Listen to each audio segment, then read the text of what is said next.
capítulo más de este podcast Nota a Nota, en el cual semana tras semana estamos abordando temas sobre deporte, salud, vida universitaria, cultura y obviamente temas de la comunidad, sobre todo de aquí del municipio de Ensenada, en el cual la Universidad Nacional Autónoma de México tiene un vínculo estrecho.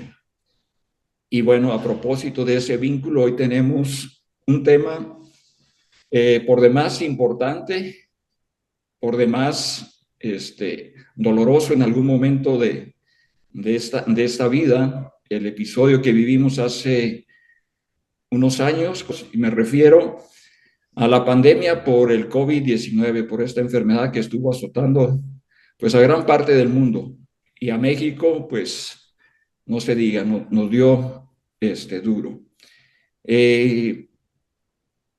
Durante esta pandemia, mucha gente estuvo participando, directa o indirectamente, todos importantes en su labor por contrarrestar los efectos de esta pandemia. Si bien no ha terminado, porque todavía tenemos casos numerosos en México, el momento más difícil pudimos cruzarlo. Y bueno, dentro de ellos, pues tenemos aquí a un invitado muy especial, al investigador del Centro de Bionanotecnología de la Universidad Nacional Autónoma de México, Alejandro Huerta Saquero, investigador, y que pues nos da mucho gusto recibirte en este capítulo, en esta entrevista, en esta charla, Alejandro. Buenas tardes, ¿cómo te encuentras? ¿Qué tal? Buenas tardes, José Ramón. Muy bien, muy contento de participar en este podcast Nota a Nota y pues agradeciéndote mucho la invitación para hablar acerca de este tema que nos impactó a todos en su momento, ¿no? Sí, al contrario, muchas gracias por estar aquí. Miren, les comentaré que Alejandro fue una persona muy importante de repente en ese momento intenso en el que muchos le temíamos hasta salir a tener contacto con personas que estaban contagiadas o que parecían contagiadas.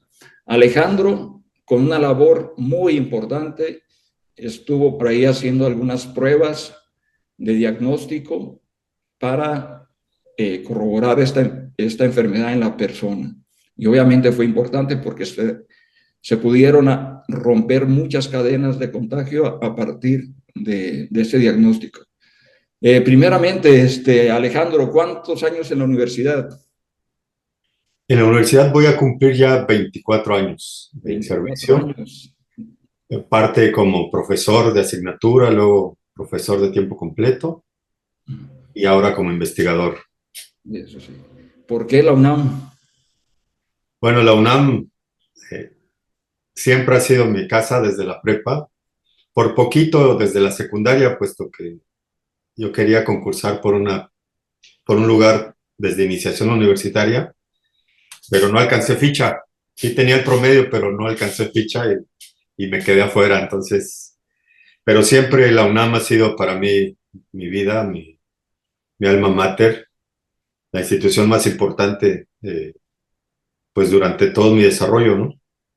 Y, y desde pequeño, pues yo quería de alguna manera ser parte de la comunidad universitaria. Y pues sí, trabajando duro, pues los sueños se cumplen, ¿no? Y un sueño para mí era pues trabajar aquí en la universidad donde también me formé y ahora pues como investigador he cumplido ese sueño. Excelente. ¿De dónde eres, Alejandro?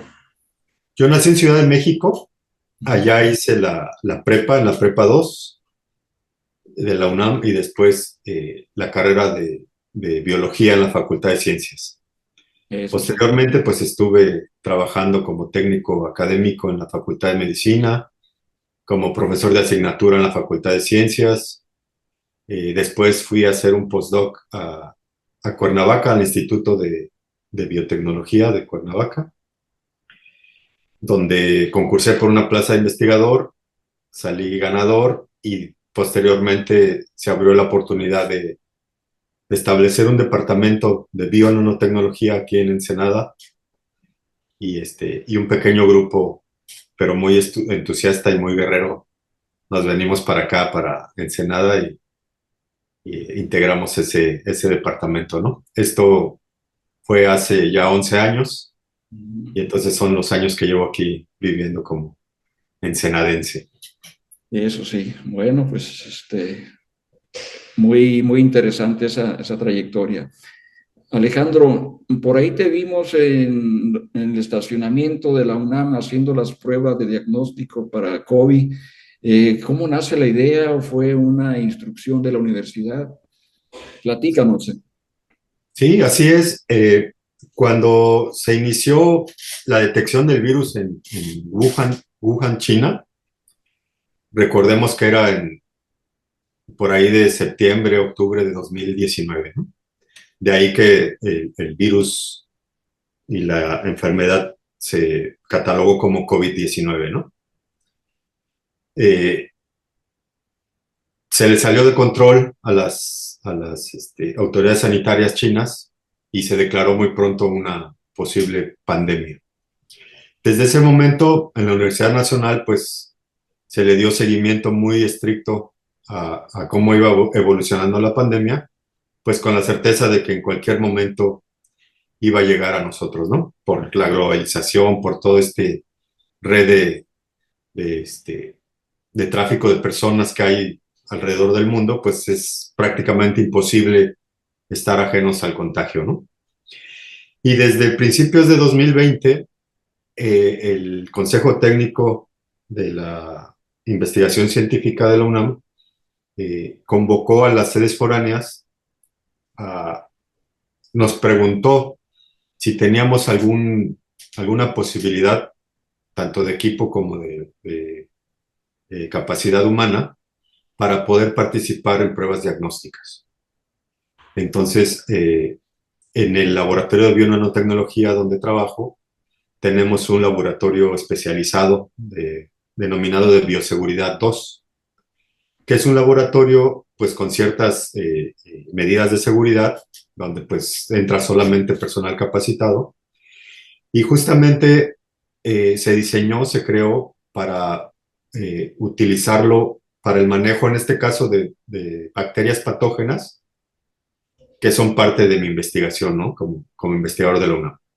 Bien. Sin embargo, al solicitarnos esta información, si podíamos ser capaces de poder ayudar en el diagnóstico de COVID-19, pues inmediatamente levantamos la mano y empezamos a hacer adecuaciones de este laboratorio para poder recibir muestras y procesarlas para dar un diagnóstico rápido y certero.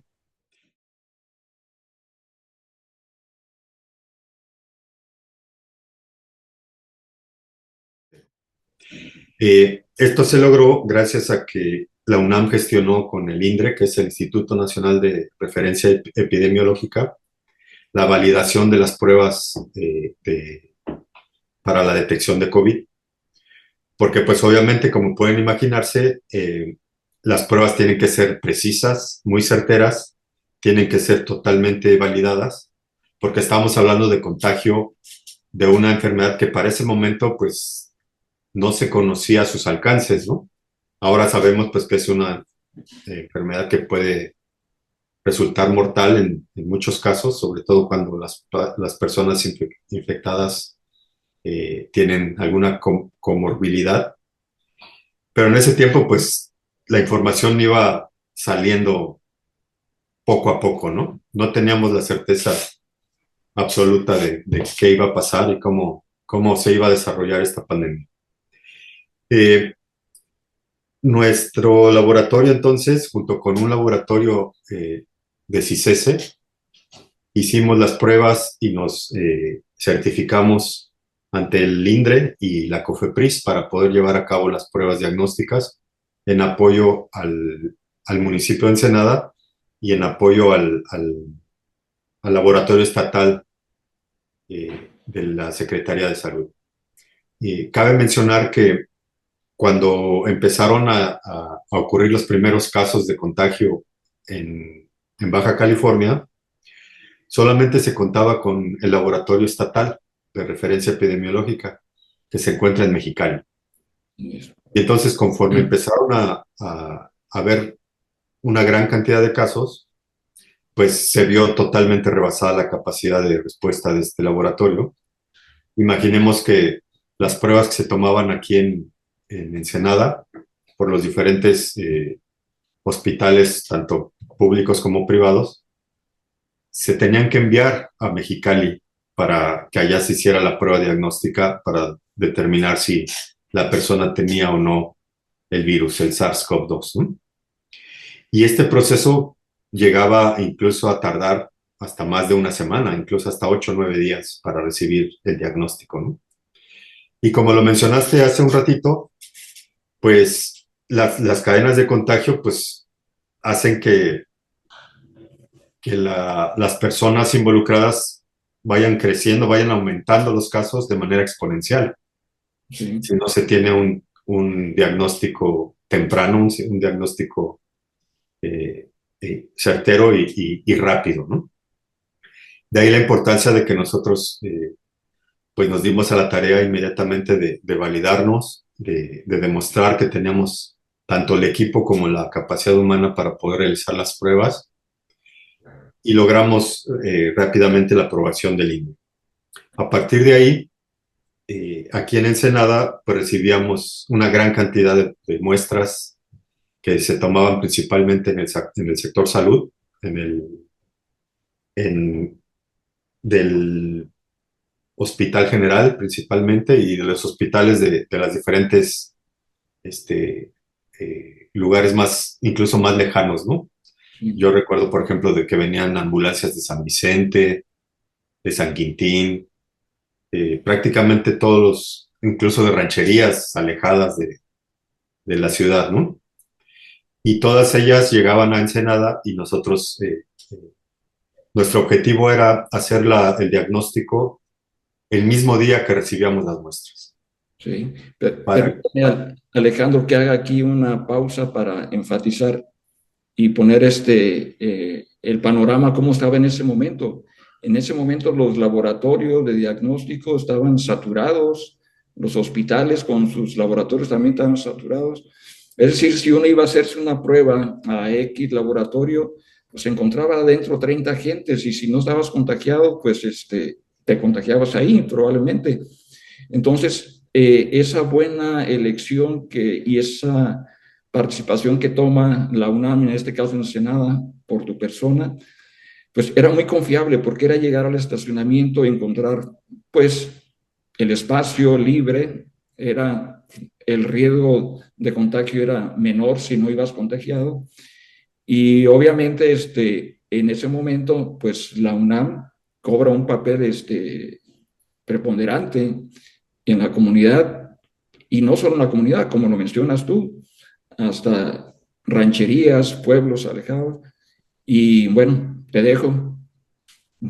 sí, tal como lo mencionas, fue una buena decisión.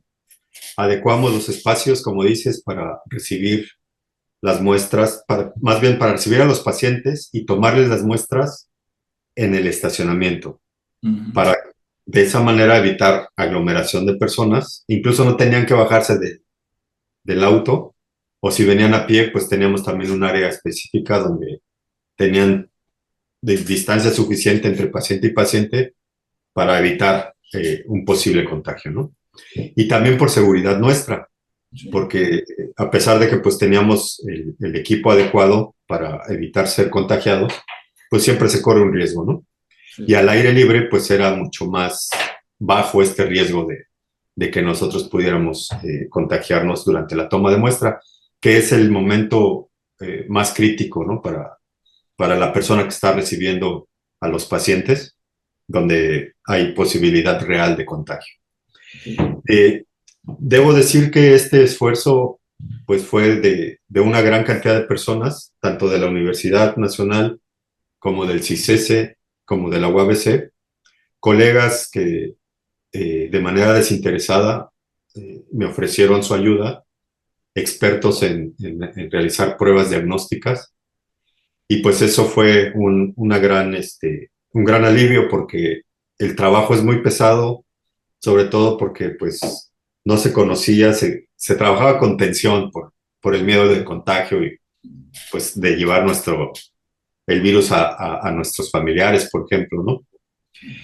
Y entonces, poco a poco nosotros fuimos avanzando en ese sentido, con ayuda pues de investigadores, investigadoras de otras instituciones y también de la UNAM, para llegar a una cifra de más de 15,000 muestras, de Qué 15,000 pruebas interesante. realizadas entre CICESE y nosotros, ¿no?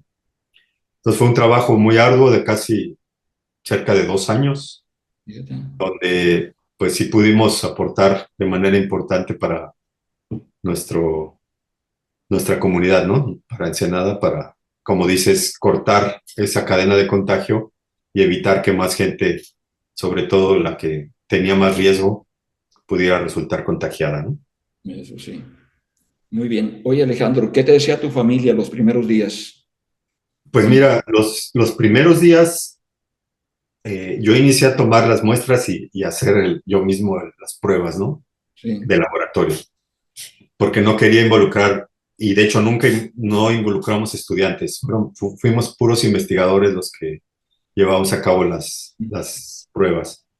Pero al principio, pues prácticamente yo me aventaba las dos cosas, tomar la muestra y procesar, Eso sí. Ujú.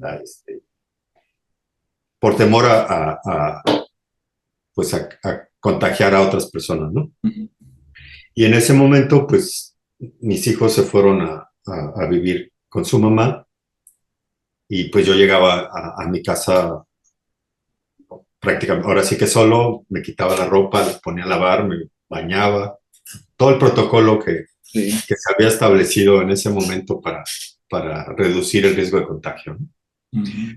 Recuerdo que pues íbamos al súper y rociábamos las bolsas y los productos con, con etanol al 70% y Sí. usar guantes y cubrebocas todo el tiempo. Así fue una época muy dura, con Ujú. mucho esfuerzo, bajé de peso. Sí. Y después ya con la ayuda de los colegas, pues fue mucho más llevadera la situación, ¿no? Obviamente tuvimos picos de trabajo, Ujú. este, pues muy, muy grandes, donde había días que procesábamos 200, 300 muestras, ¿no? En los picos de contagio que si recuerdan como, pues para finales de año, ¿no? Por septiembre había un pico, luego bajaban el número de casos y luego otra vez volvían a subir. En esos momentos, pues sí era un trabajo muy arduo, pero a la distancia, a los años que han pasado, pues siento que debemos sentir mucho orgullo como personal académico de la universidad, como colega, todos los colegas que participamos, eh, tanto directamente en la toma de muestras y en el procesamiento, tanto como el apoyo logístico de conseguir los recursos, de, este, de del procesamiento de información, etcétera, etcétera. Las personas del sector salud que nos traían las muestras, los choferes de las ambulancias que nunca dejaron de trabajar, etcétera. Todo ese equipo de trabajo, pues fue muy valioso porque permitió que, si bien hubo mucha pérdida de seres humanos por la pandemia, yo pienso que se redujo de manera considerable porque pues se actuó de manera eficiente, ¿no? Muy rápida y, y los diagnósticos los teníamos el mismo día. Excelente. Entonces regresábamos el resultado a los hospitales e inmediatamente ellos tomaban las decisiones correctas para evitar la propagación de la enfermedad, ¿no? Sí. Alejandro, ¿qué tanto se aprendió o qué lección nos queda como institución el haber tenido esta participación? ¿Cómo nos prepara para el futuro? Tú dices, se participó los primeros días, a lo mejor íbamos temerosos, respetando protocolos del 1 al 10, después nos dimos cuenta que había ciertas formas que podíamos omitir porque no era riesgo de contagio, o fuimos perfeccionando al momento de hacer las pruebas. ¿Qué lección nos queda como institución?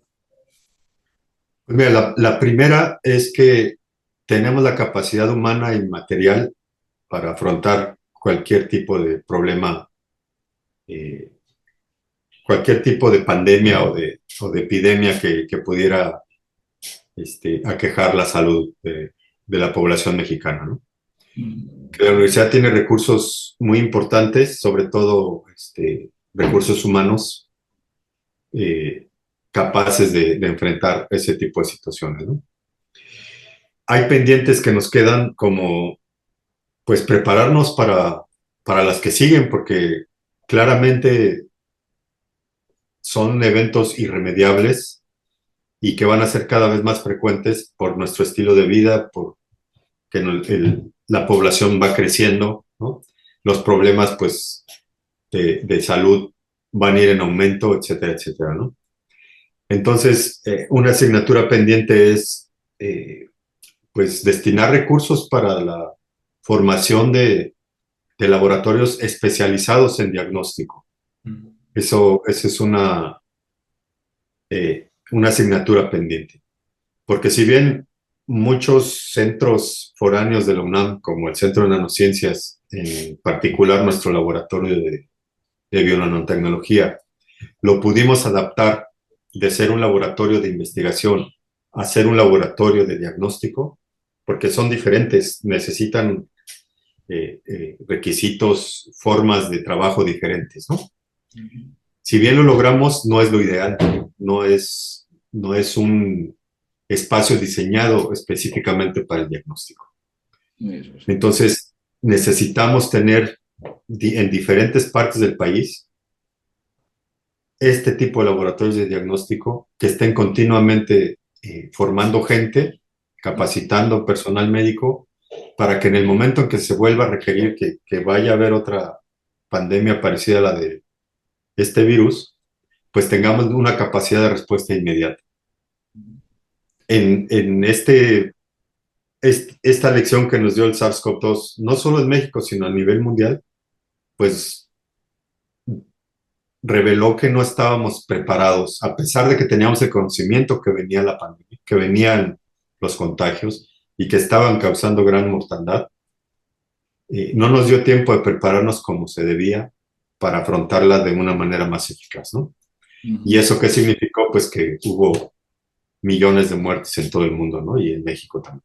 Sí. Entonces, si nosotros queremos aprender de esta dura lección de vida que nos tocó a principios de esta década, pues tenemos que invertir en prevención, tenemos que invertir en diagnóstico, porque eso es el primer paso para cerrarle, para acercar al virus y evitar que se salga de control los contagios, ¿no?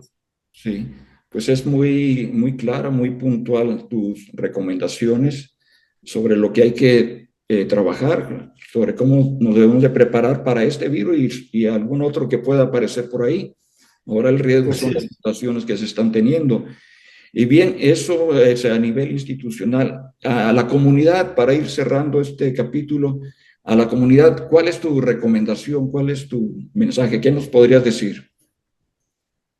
Bueno, otra lección que nos dio, ahora sí que a nivel población, pues es que tenemos que mejorar eh, nuestras costumbres, ¿no? Nuestra manera de cómo nosotros manejamos nuestra higiene personal, eh, cómo tenemos que ser responsables de que cuando nos sintamos enfermos, no acudir a lugares concurridos, no acudir al trabajo, usar cubrebocas, ir con el médico inmediatamente, o sea, evitar la proliferación de enfermedades infecciosas, tener muy, muy presente que, que la falta de prevención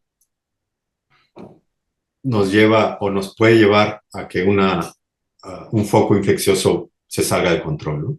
Sí. No solamente de virus, también de bacterias patógenas y de otros organismos que pudieran causar daño y que pudieran extenderse de manera rápida en la población, ¿no? Sí, que no se nos olvide, que no se nos olvide lo que nos pasó, tenerlo presente, no con el afán de sentirnos pues agobiados o angustiados, sino que eh, de seguir las normas de salud, la higiene mínima indispensable, lavado de manos, los alimentos preparados de manera limpia, etcétera, etcétera. O sea, básicos, pero que a veces se nos olvidan y que pueden llegar a conducirnos a que algún tipo de infección se salga de control, ¿no? sí, Por otro lado, pues también el hecho de, pues de alguna manera presionar a nuestras autoridades a que le inviertan también en la prevención, ¿no? En sí. que, como se vio claramente en este evento del COVID-19, pues el laboratorio estatal que se dedica a la detección de este tipo de problemas de salud, pues se vio rebasado rápidamente. Ujú. Entonces es necesario que en diferentes puntos estratégicos del Estado se invierta en laboratorios de diagnóstico. Sí. Por ahí había una idea que teníamos entre la UNAM y el municipio de participar en conjunto para la construcción de un laboratorio de diagnóstico molecular de enfermedades infecciosas, sobre todo de enfermedades que afectan las vías aéreas, que son muy comunes en Baja California. Pero pues todo se quedó en el papel, ¿no? Ujú. Eh, y ya se olvidó porque ya pasó la emergencia, ¿no? Entonces, ese tipo de lecciones no las hemos aprendido y Hemos aprendido.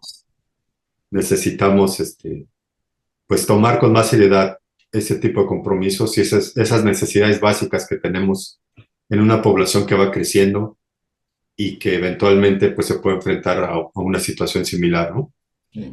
Ya no se vale que nos agarre nuevamente desprevenidos. Así es. Ya no tenemos ese pretexto, ¿no? De que no sabíamos cómo iba a venir. Ya Sí. con la información global que se tiene actualmente, pues ya con certeza se sabe que van a ocurrir brotes como COVID-19, a lo mejor esperemos en el lejano tiempo, pero de que van a ocurrir ese tipo de contagios van a ocurrir, ¿no? Sí. Entonces, ¿por qué no estar preparados tanto a nivel local como estatal y federal? Ujú. Y pues que ellos también se apoyen en las universidades, ¿no? Sí. Se apoyen en la UNAM, en otros centros de investigación que pues siempre estamos dispuestos a colaborar y a participar en apoyo a la población, ¿no? Así es. Pero sí necesitamos que la población también haga su papel pues, de presionar, de exigir que los servicios de salud pues, sean los adecuados, ¿no? Y todos estemos preparados. Claro que sí. Exigir y cuidarnos. Ahora mismo estoy recordando que te hemos visto por ahí en programas de acondicionamiento físico. Evidentemente, ante una enfermedad, pues el tener un sistema respiratorio más fuerte, un corazón más fuerte, sistema cardiovascular fuerte, un sistema inmunitario fuerte, pues obviamente son los escudos del ser humano. Entonces, prepararnos también en esa parte, ¿verdad, Alejandro? Así es, el estar saludable es fundamental para afrontar cualquier tipo de infección, ¿no? Y puede ser la diferencia entre enfermarse o no enfermarse, o cuando uno se llega a enfermar en no tener secuelas, en recuperarse rápidamente o tener un doloroso, digamos, una dolorosa y larga recuperación, ¿no? Eh, por desgracia, la población mexicana, pues, tiene muchas comorbilidades como la obesidad, ¿no? La hipertensión, muchas causadas, pues, por nuestros malos hábitos, de que, pues, comemos, pues, muy rico, pero, pues, muy grasoso, mucha sal, mucho azúcar y mucha soda, etcétera, etcétera, ¿no? Todo lo que nos causa daño. Y por otro lado, pues mucha gente es sedentaria, entonces es una combinación perfecta para que nuestro sistema de salud, nuestro organismo se debilite y sea más propenso a las infecciones y que éstas sean todavía causen un daño mucho mayor, ¿no? Que en una persona sana, que coma balanceado y que haga ejercicio para mantenerse con el sistema inmunológico fuerte, ¿no? Así es. Pues Alejandro, la verdad es un placer escucharte y pues de una persona que de manera, pues en carne propia vivió esta pandemia y le hizo frente, así como recordamos casi siempre en esta pandemia a los médicos, las enfermeras, pues aquí tenemos un ejemplo de que hubo muchísima gente que participó. Veíamos a Alejandro, pero atrás de Alejandro había todo un equipo también y que en ocasiones se nos olvida, ¿no? Que mucha gente tuvo que participar en esto y Alejandro es uno de ellos. Personalmente, pues un agradecimiento. Yo tuve la fortuna de ponerme en sus manos cuando lo necesité en el diagnóstico, en la prueba, y bueno, pues gracias de manera personal y creo que la comunidad, ahora que comparte tu experiencia, igual tendrás ahí algún buen visto, ¿eh? A lo mejor no el reconocimiento, pero el buen visto y darse cuenta que todos podemos participar en un momento, desde que nos cuidamos, generamos menos trabajo para las instituciones, porque es un enfermo menos. Y podemos colaborar ahora más directamente bueno, a veces, pues también recordar a los choferes que andaban en las ambulancias y, bueno, tanta gente, ¿no? Entonces, el funcionar realmente como comunidad nos va a llevar al éxito en pandemia que venga, pandemia que se vaya, en cualquier problema de índole social que tiene un efecto negativo en la sociedad. Alejandro, ¿algo más que quieras decirnos para terminar? Pues agradecerte nuevamente la oportunidad pues de recordar todo este trabajo que realizamos y pues todavía me da emoción el recordarlo, ¿no? Y toda la gente involucrada, agradecerle a mis colegas que participaron apoyando para que esto pudiera lograrse, ¿no? Y pues decirle a la gente que nos escucha que pues que en la Universidad Nacional pues estamos comprometidos con la sociedad en distintos rubros, ¿no? Y el sector salud pues principalmente. Que somos una comunidad pues que siempre queremos pues buscar alternativas para el bienestar de la población, ¿no? Para que todos pues vivamos de una manera más feliz, más sana. Este, y pues aquí estamos a la orden para cualquier contingencia que pueda ocurrir en el futuro, ¿no? Muy bien, gracias por aceptar nuestra invitación.